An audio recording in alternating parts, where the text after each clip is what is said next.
The mountain wind howled like an angry beast as Sergeant Maria Santos crouched behind the rocky outcrop, her rifle steady despite the freezing rain that pelted her face. Through her scope, she could see the enemy compound nestled in the valley below, its lights flickering like tiny stars in the darkness. Her heart pounded, but her breathing remained controlled. This was what she had trained for her entire military career.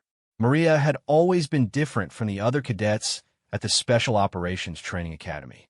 While her male counterparts relied on brute strength and aggressive tactics, she possessed something far more valuable: patience and deadly accuracy. Her instructors had noticed it early on during weapons training. While others rushed their shots, Maria would wait, breathe, and squeeze the trigger with surgical precision. Her record on the shooting range was legendary among the cadets. The storm had caught their unit by surprise during what was supposed to be a routine reconnaissance mission in the Afghan mountains. Lieutenant Collins had made the call to retreat when visibility dropped to near zero and the temperature plummeted below freezing. The team of 8 had been moving through treacherous terrain for hours, and exhaustion was setting in. When Collins spotted what looked like a safe path down the mountainside, he ordered the team to move quickly. Maria had been positioned at the rear, providing overwatch as the team descended. She watched through her scope as her teammates carefully picked their way down the steep slope, their movements barely visible through the swirling snow.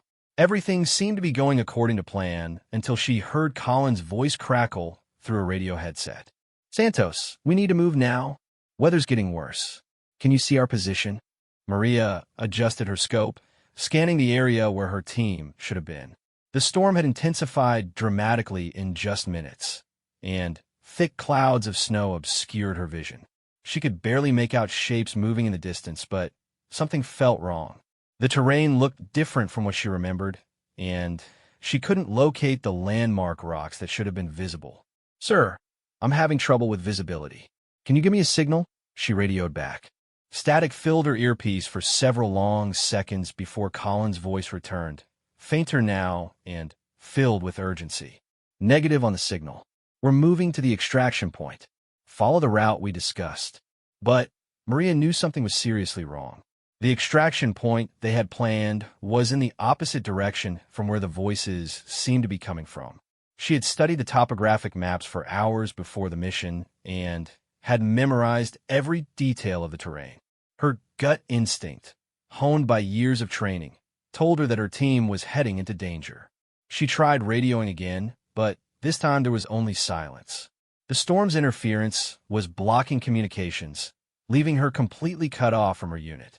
Maria faced an impossible choice: follow orders and pursue her team into what she believed was a trap, or trust her instincts and take a different path. As she weighed her options, Maria remembered her training instructor's words from years ago. In combat, your weapon is only as good as the mind behind it. Trust your training, trust your instincts, and never second-guess yourself when lives are on the line. The wind picked up even more, and Maria could feel ice forming on her rifle. She knew that staying in her current position much longer would be suicide. The temperature was dropping rapidly, and hypothermia would set in within hours if she didn't find shelter. But abandoning her overwatch position meant leaving her team without sniper support. Through a brief break in the storm clouds, Maria caught a glimpse of movement in the valley below. Her heart sank as she realized what she was seeing through her scope. Armed figures were moving methodically through the area where her team was likely headed. It was an ambush, perfectly positioned to catch anyone following the obvious descent route. Without hesitation, Maria grabbed her radio and tried desperately to warn her teammates. Collins, do you copy? You're walking into an ambush. Change direction immediately." But her calls went unanswered. Either the radio was completely dead, or her team was already too far away to receive her transmission. Maria felt a cold knot of fear in her stomach as she watched the enemy fighters take positions among the rocks and trees below. She had to make a decision quickly. Every second she delayed could mean the difference between life and death for her teammates. Maria checked her equipment one final time, secured her rifle, and began moving carefully down the mountainside. But instead of following the route her team had taken, she chose a much more dangerous path that would take her around the ambush site. The terrain was treacherous, with loose rocks and hidden crevices that could easily break an ankle or worse. But Maria moved with the confidence of someone who had spent countless hours training in similar conditions. Each step was calculated, each handhold tested before she committed her full weight.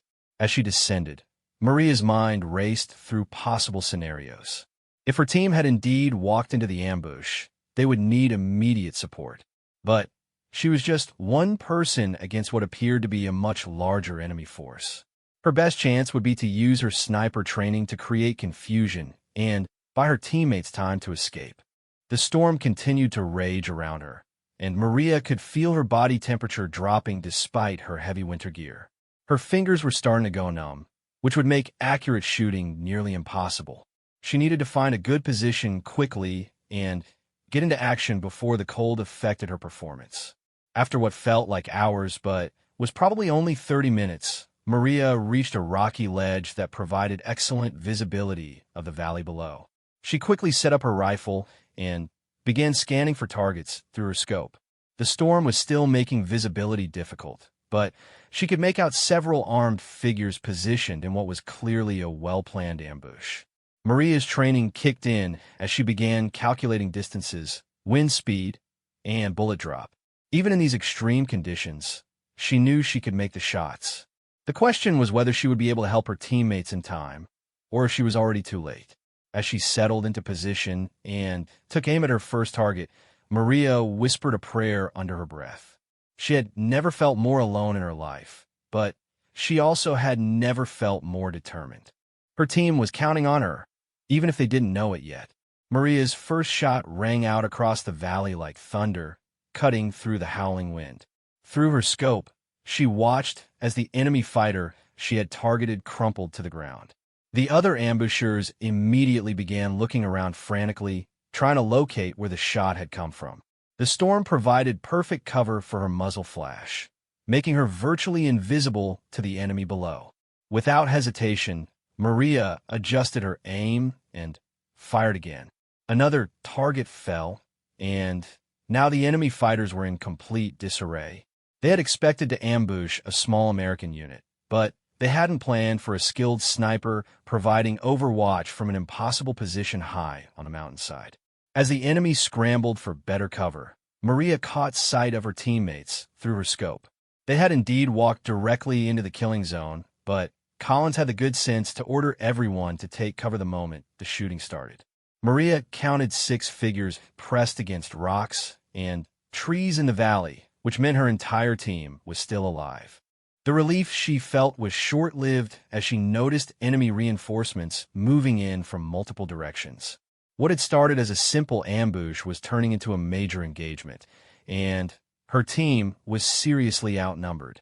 Maria continued picking off targets with methodical precision, but she knew that her 7-round magazine wouldn't last long against this many enemies. "Come on, Collins," she whispered to herself as she reloaded. "Get your people out of there." As if responding to her thoughts, Maria saw her teammates beginning to move.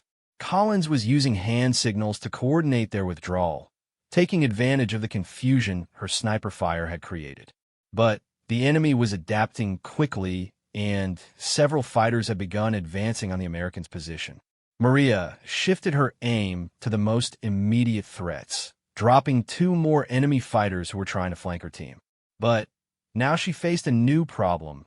Several of the enemy fighters had spotted her muzzle flashes and were beginning to fire in her direction. Bullets started striking the rocks around her position, sending chips of stone flying past her head. She had to move, but leaving her current position would mean losing visual contact with her team. Maria made a split-second decision and began crawling along the ledge, looking for another firing position. The terrain was even more treacherous here, with loose rocks that threatened to send her tumbling down a mountainside. As she moved, Maria could hear the gunfire intensifying in the valley below. Her teammates were fighting for their lives, and She was their only hope for survival. She found a new position behind a large boulder and quickly set up her rifle again. Through her scope, she could see that the situation had deteriorated rapidly. Her team was now completely pinned down, and enemy fighters were closing in from 3 directions. Collins and his men were returning fire, but they were running low on ammunition and had no way to call for backup. The storm was interfering with all radio communications, leaving them completely cut off from support. Maria took a deep breath and began engaging targets again, but this time she focused on creating a corridor for her team to escape through. She systematically eliminated enemy fighters who were blocking the most viable escape route, working from the outside in. Each shot had to count, as she was now down to her last magazine. The plan was working. Collins recognized what she was trying to do and began moving his team toward the gap she was creating. But just as they started to break free from the encirclement, disaster struck. Maria watched in horror as Collins stumbled and fell, blood spreading across his uniform. He had been hit, and he wasn't getting back up. The team immediately stopped their withdrawal to help their wounded leader, but this left them exposed to enemy fire. Maria could see more fighters moving in from the flanks, and she knew that her teammates would all be killed if they stayed to help Collins. She had to do something drastic. Maria abandoned her sniper rifle and began moving down the mountainside at a dangerous pace, sliding and jumping from rock to rock. She knew that getting closer to the fight meant giving up her tactical advantage, but her team needed immediate help. As she descended, she pulled out her sidearm and prepared for close-quarters combat. The terrain was working against her now. What had taken her nearly an hour to descend carefully was taking precious minutes that her team didn't have. She could hear the gunfire getting louder as she approached the valley floor, and she could see muzzle flashes through the storm. When Maria finally reached a position where she could see the fighting clearly, the situation was even worse than she had imagined. Collins was badly wounded and unconscious, and 2 other team members had also been hit. The remaining soldiers were trying to defend their wounded comrades while running low on ammunition. Maria knew that conventional tactics wouldn't work here. She was outnumbered at least 10-1, and a frontal assault would be suicide. Instead, she decided to use the storm and terrain to her advantage. She began moving through the rocks and trees, using her knowledge of stealth and camouflage to get close to the enemy fighters. Her first target never knew what hit him. Maria appeared behind him like a ghost, took him down silently, and immediately moved to her next position. She continued this deadly game of cat and mouse, picking off enemy fighters one by one while staying invisible in the storm. But the enemy was learning too. They began working in pairs and watching each other's backs, making Maria's job much more difficult. She had to take greater risks to get close enough for her attacks, and several times she barely escaped detection. As the battle continued, Maria noticed that the storm was beginning to clear slightly. This was bad news for her, as it would make stealth much more difficult. But it was good news for her team, as it meant radio communications might start working again. She decided to make one final push to reach her wounded teammates. If she could get to Collins and the others, she might be able to coordinate a proper defense until help arrived. But reaching them would mean crossing open ground under enemy fire, with no cover except for a few scattered rocks. Maria checked her remaining ammunition and took a deep breath. She had come this far, and she wasn't going to abandon her team now. As she prepared to make her desperate dash across the killing zone, she heard something that made her heart leap with hope, the distant sound of helicopter rotors cutting through the storm. But her relief was premature. The sound wasn't coming from the direction of their base. Instead, it seemed to be coming from deeper in enemy territory. Either reinforcements were arriving for the wrong side, or someone else entirely had entered the fight. Maria pressed herself against the cold rock as the helicopter's sound grew louder. Through the clearing storm, she could make out the dark silhouette of an aircraft approaching the valley. Her heart sank when she realized it wasn't one of their rescue birds. The profile was all wrong, and it was coming from the wrong direction entirely. The enemy fighters in the valley had noticed the helicopter too, and their behavior immediately changed. Instead of pressing their attack on Maria's pinned teammates, they began waving and signaling toward the aircraft. This confirmed Maria's worst fears. Enemy reinforcements were arriving, and her small team was about to face overwhelming odds. But as the helicopter drew closer, something unexpected happened. Instead of landing to deploy reinforcements, it began circling the valley in an aggressive pattern. Maria could see the aircraft side doors were open, and figures in military gear were preparing what looked like fast-rope deployment equipment. The enemy fighters on the ground seemed confused by the helicopter's behavior. They had stopped advancing on Maria's teammates and were now pointing and arguing among themselves. Some were still waving at the aircraft, while others had begun taking defensive positions as if they sensed something was wrong. Maria seized this moment of confusion to move closer to her wounded team members. She sprinted from rock to rock, using every piece of cover available as she crossed the dangerous open ground. When she finally reached Colin's position, she was shocked to find him conscious but badly injured with a leg wound that was bleeding heavily. "Santos," Collins whispered, his voice weak but filled with relief. "Where the hell did you come from? We thought you were dead." "Not yet, sir," Maria replied as she quickly assessed his wound. "But we've got bigger problems. That helicopter isn't one of ours." Before Collins could respond, the sound of automatic weapons fire erupted from above. But the shots weren't coming from the ground. They were coming from the helicopter.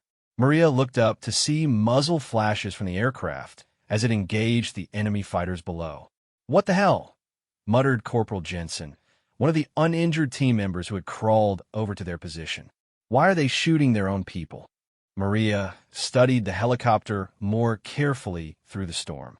As it maneuvered closer, she could make out details that she had missed before. The aircraft's paint scheme was wrong for enemy forces, and the tactics being used were distinctly American. But if this was a friendly aircraft, why hadn't they received any notification? The mystery was solved when figures began fast roping from the helicopter onto the valley floor. Even through the storm, Maria could see that these were highly trained operators wearing advanced tactical gear. They moved with a precision and coordination that spoke of elite training, and they were definitely engaging the enemy forces. "SEAL team," Collins gasped, recognizing the tactical formations and equipment. "But how did they know where we were?" Maria was wondering the same thing. Their unit had been completely cut off from communications for hours. There was no way for headquarters to know their exact location, let alone dispatch a rescue mission. Yet somehow, a SEAL unit had arrived at exactly the right time and place. The new arrivals were making quick work of the enemy fighters. These weren't ordinary soldiers. They were elite special operations forces, and their superior training and equipment gave them an overwhelming advantage. Within minutes, the tide of the battle had completely turned. One of the SEAL operators approached Maria's position, moving with the fluid confidence of someone completely at home in combat. When he got close enough for her to see his face clearly, Maria was stunned to recognize him. "Chief Petty Officer Rodriguez," she said, barely believing her eyes. "Hello, Santos," Rodriguez replied with a grim smile. "Fancy meeting you here." Maria knew Rodriguez from her time at the Special Operations Training School. He had been an instructor there, teaching advanced reconnaissance and survival techniques. But that had been 3 years ago, and she had never expected to see him again, especially not in the middle of a firefight in Afghanistan. "How did you find us?" Maria asked as Rodriguez began checking Colin's wounds. "We didn't find you," Rodriguez replied. "We were tracking this enemy cell for weeks. Intel suggested they were planning something big, so we've been following them through these mountains. When we heard the shooting, we came to investigate." Collins managed a weak laugh despite his pain. "Best timing in military history," he said, but Rodriguez's expression remained serious. "Actually, we've been watching this whole thing unfold for the past hour. We saw what you did up on that ridge, Santos. That was some of the finest shooting I've ever witnessed, even under these conditions." Maria felt heat rise to her cheeks despite the cold.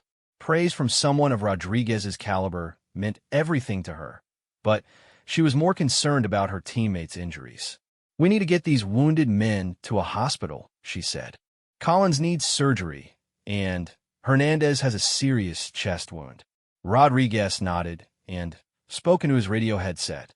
Within minutes, Maria could hear another helicopter approaching, this time clearly one of their own medical evacuation birds. The SEAL team had already secured the landing zone and eliminated any remaining threats. As the medical team began treating the wounded soldiers, Rodriguez pulled Maria aside. "I need to ask you something. Santos, why didn't you follow your team down the mountain? Your lieutenant told us that you were supposed to be right behind them." Maria explained how her instincts had warned her about the ambush, and how she had chosen to take a different route down the mountain. She told Rodriguez about the hours she had spent providing sniper support while her team was pinned down. Rodriguez listened intently, nodding occasionally as she described her actions. When she finished, he was quiet for a long moment before speaking. "You know, Santos, your team reported you as missing in action. They assumed you had fallen behind and gotten lost in the storm. If we hadn't seen you in action today, you might have been listed as killed in action when they got back to base." The implications of what Rodriguez was saying slowly sank in. Her own teammates had given up on her and left her behind. They had assumed she was dead rather than considering that she might have taken a different route for good tactical reasons. "But that's not the worst part," Rodriguez continued. "If you had followed them down that mountain like you were supposed to, you all would have walked into that ambush without any warning. Every single one of you would have been killed." Maria felt a cold chill that had nothing to do with the mountain air. Her decision to trust her instincts and disobey orders had not only saved her own life, it had saved her entire team. If she had followed blindly, they would all be dead now. "There's something else you should know," Rodriguez said, his voice taking on a different tone. "My team has been looking for someone with your particular skill set. We've got a mission coming up that requires a sniper with exceptional abilities and the courage to operate alone behind enemy lines." Maria looked up at him sharply. Was he offering what she thought he was offering? "I'm recommending you for immediate transfer to our unit," Rodriguez said. "If you're interested." 6 weeks later, Maria found herself in a completely different world. The SEAL compound in Virginia was unlike anything she had experienced during her regular Army training. Everything here operated at a higher level. The equipment was more advanced, the training more intense, and the expectations far beyond what most soldiers ever faced. Rodriguez had kept his word about the transfer, but Maria quickly learned that being recommended was only the beginning. She had to prove herself all over again to a group of elite operators who had initially been skeptical about accepting a regular Army soldier, especially a woman, into their ranks. The first few weeks had been brutal. The physical training was designed to break down anyone who wasn't completely committed. Maria found herself running alongside men who had been doing this for years, and she had to push her body harder than she ever thought possible just to keep up. But it was during the marksmanship evaluations that Maria truly proved her worth. The SEAL snipers were among the best in the world, and they had expected to easily outshoot the Army sergeant. Instead, they found themselves facing someone whose natural ability, combined with years of dedicated training, had created something exceptional. "I've never seen anything like it," Chief Warrant Officer Mike Thompson told Rodriguez after Maria's first week of shooting evaluations. "She's hitting targets at distances that should be impossible with those rifles, and she's doing it consistently." Rodriguez smiled knowingly. He had seen Maria's potential years ago during training school, but even he was impressed by how much she had improved. "Wait until you see what she can do under pressure," he replied. Maria's real test came during a live-fire exercise designed to simulate a hostage rescue scenario. The targets were positioned among mock civilians, requiring split-second decisions and absolute precision. One mistake could mean hitting an innocent person instead of the hostile target. As Maria took position behind her rifle, she felt the familiar calm that always came over her during shooting. The chaos around her faded away, and all that existed was her breathing, her heartbeat, and the target in her scope. When the exercise began, she moved through the scenario with mechanical precision, engaging each threat while carefully avoiding the civilian targets. When it was over, the range master announced her score with obvious disbelief. Not only had Maria hit every hostile target, but she had done so faster than any SEAL sniper in the unit's history. More importantly, she hadn't come close to hitting any of the civilian targets, even when they were positioned just inches away from the threats. "Outstanding work, Santos," Rodriguez said as she cleared her rifle. "I think it's time we talked about why we really brought you here." That evening, Rodriguez briefed Maria on the mission that had prompted her transfer. Intelligence had identified a high-value target, a terrorist leader who was planning a major attack on American interests. The target was hiding in a compound deep in hostile territory, surrounded by heavily armed guards and innocent civilians. "Standard assault tactics won't work here," Rodriguez explained as he showed Maria aerial photographs of the compound. "The target moves unpredictably, and there are too many civilians in the area to risk a full-scale attack. We need someone who can get close enough for a precision shot without being detected." Maria studied the photographs carefully. The compound was built into a hillside, with multiple buildings connected by narrow walkways. The target's movements seemed random, but she noticed patterns in the security arrangements that suggested certain times when he might be vulnerable. "What's the maximum range for the shot?" she asked. "Probably around 800 meters, Rodriguez replied. "But that's assuming you can find a position with clear line of sight. The terrain is extremely difficult, and you'd have to get there without being detected by enemy patrols." 800 meters was well within Maria's capabilities, but she was more concerned about the infiltration aspect of the mission. She had never operated completely alone in enemy territory before, and the margin for error would be essentially zero. "When do we leave?" she asked. Rodriguez looked surprised. "You haven't heard the full briefing yet. This isn't a team mission, Santos. You be going in alone. No backup, no support, no extraction team. If something goes wrong, you're on your own." The weight of what he was describing began to sink in. This wasn't just a difficult mission. It was potentially a suicide mission. If she was discovered or if the shot failed, there would be no one coming to rescue her. "Why me?" Maria asked. "You have other snipers who are more experienced with solo operations." "Because," Rodriguez said, "after what happened in Afghanistan, we know you have something that can't be taught. You have the ability to think independently and make the right decisions even when you're completely cut off from support. That's exactly what this mission requires." Maria spent the next 3 days studying every detail of the mission. She memorized maps of the area, studied satellite images of the compound, and learned everything intelligence had gathered about the target's habits and security arrangements. The more she learned, the more challenging the mission appeared. The infiltration route would take her through 30 miles of hostile territory, moving only at night and hiding during daylight hours. She would have to carry everything she needed on her back, including specialized climbing equipment to reach the sniper position on an adjacent mountain peak. But the most difficult aspect of the mission was the shot itself. The target would only be vulnerable for a few seconds at a time, and Maria would have just one opportunity to take him down. If she missed, the target would disappear into the compound's underground bunkers, and the mission would fail. "There's one more thing," Rodriguez said during their final briefing. "Intelligence suggests that this target is planning to move to a new location within the next week. If we don't take him out now, we might not get another chance." Maria nodded grimly. The timeline meant that there would be no opportunity for a second attempt or any changes to the plan. Everything had to work perfectly the first time.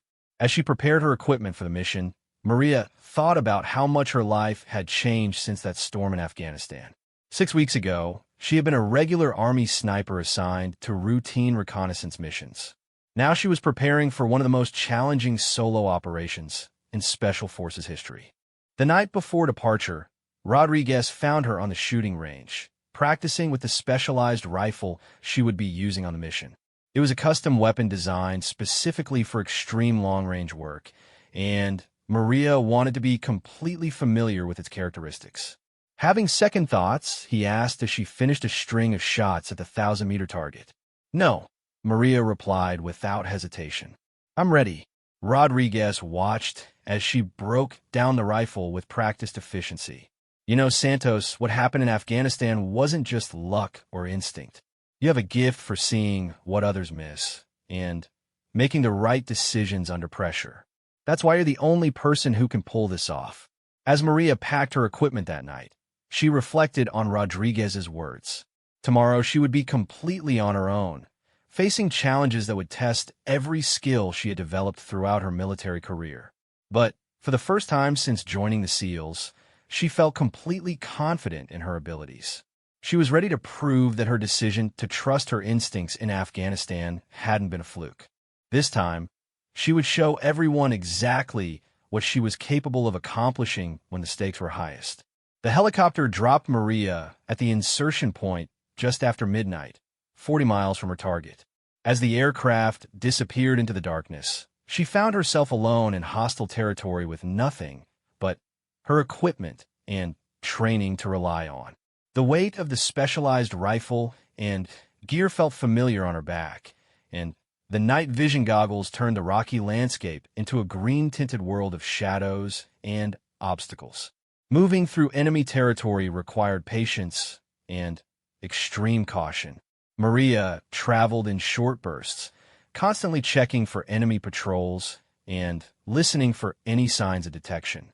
Every few hundred meters, she would stop and remain completely still for several minutes, using her enhanced hearing to detect any unusual sounds that might indicate danger.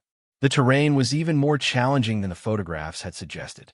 Rocky hills and deep ravines forced her to take lengthy detours, adding hours to her already tight timeline. But Maria's training in Afghanistan had taught her to navigate difficult terrain in darkness, and she moved with the confidence of someone completely at home in hostile environments. By dawn, she had covered nearly half the distance to her target and found an excellent hiding place in a cave overlooking a valley frequently used by enemy patrols. As she settled in to wait out the daylight hours, Maria reviewed her mission timeline and confirmed that she was still on schedule despite the challenging terrain. The cave provided perfect concealment, but it also meant spending the entire day motionless and silent. Maria had trained for this type of extended observation, and she used the time to study the enemy patrol patterns in the valley below. The information would be valuable for her extraction route after completing the mission. As evening approached, Maria noticed increased activity in the valley. Multiple vehicles were moving through the area, and she could see additional personnel being deployed to various positions. Something had changed, and the enemy appeared to be on higher alert than expected. When darkness fell again, Maria continued toward her target with even greater caution. The increased enemy presence meant that her planned route was no longer safe, forcing her to take an even longer path through more difficult terrain. She was burning precious time, but there was no alternative. During the second night of movement, Maria encountered her first serious obstacle. An enemy checkpoint had been established along her planned route, with armed guards and vehicle barriers blocking the only practical path forward. She spent 2 hours observing the checkpoint before identifying a way around it that would require climbing a near-vertical cliff face in total darkness. The climb was exhausting and dangerous. Maria had to move slowly and carefully, testing each handhold before committing her full weight. One mistake would mean a fatal fall, and the sound of falling rocks would certainly alert the guards below. But her physical training with the SEALs had prepared her for exactly this type of challenge. When she finally reached the top of the cliff, Maria was behind schedule and physically drained. But she was now less than 5 miles from her target, and she could see the lights of the compound in the distance. More importantly, she could see the mountain peak where she would take her shot, rising like a dark tower against the starlit sky. The final approach to the sniper position was the most challenging part of the infiltration. The mountain was steep and rocky, with loose stones that threatened to create noise with every step. Maria had to move like a ghost, testing each footfall and moving only when she was certain it wouldn't create any sound. As dawn broke on the third day, Maria reached her shooting position just as the sun rose over the distant mountains. The view was spectacular, but more importantly, it provided perfect visibility of the target compound 800 meters away. She quickly set up her rifle and began studying the compound through her scope. The intelligence reports had been accurate. The compound was busy with activity, and she could see numerous guards and civilians moving between the buildings. But there was no sign of her target, who was supposed to make his appearance within the next few hours. Maria settled in to wait, knowing that patience was crucial for this type of operation.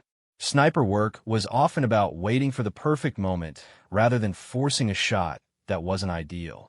She had food and water for several days if necessary, though she hoped the mission would be completed much sooner. At approximately 10 in the morning, Maria spotted movement in the main building of the compound.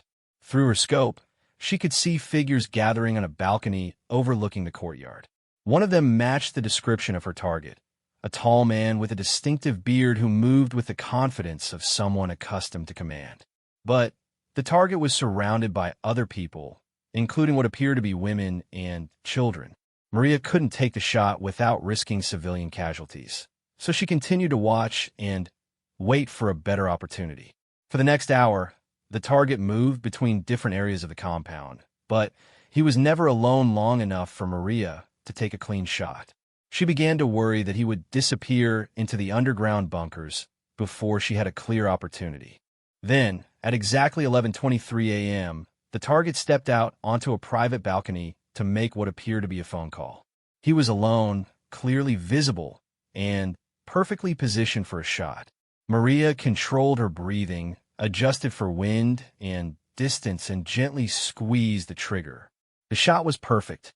Through her scope, Maria saw the target collapse immediately, and she knew that the mission was accomplished.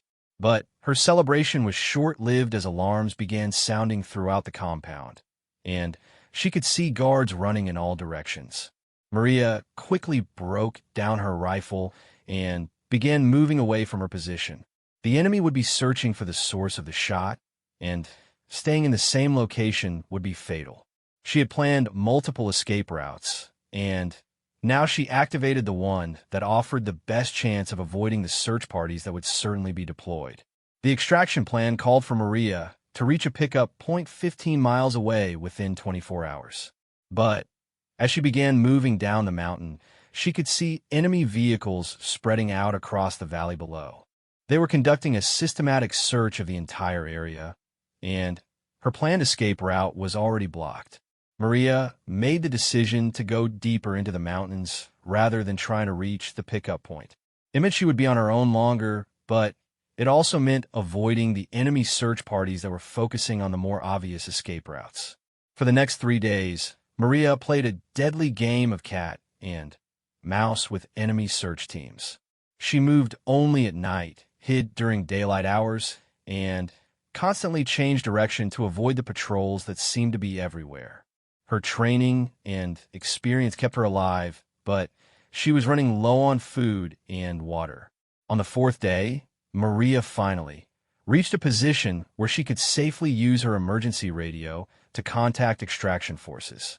When Rodriguez's voice came through the static, she had never been happier to hear anything in her life. "Outstanding work, Santos," Rodriguez said when the helicopter finally picked her up. "Mission accomplished, and you made it out alive. That's exactly what we hoped for when we brought you onto the team." As the helicopter carried her away from the hostile territory, Maria reflected on everything that had happened since that storm in Afghanistan. Her decision to trust her instincts and disobey orders had led her down a path she never could have imagined. From being abandoned by her own team to becoming an elite special operations sniper, her journey had been extraordinary. "So what's next?" she asked Rodriguez as they flew towards safety. Rodriguez smiled. "There's always another mission for someone with your abilities. The question is, are you ready to keep pushing the limits of what's possible?" Maria looked out at the landscape passing below and smiled.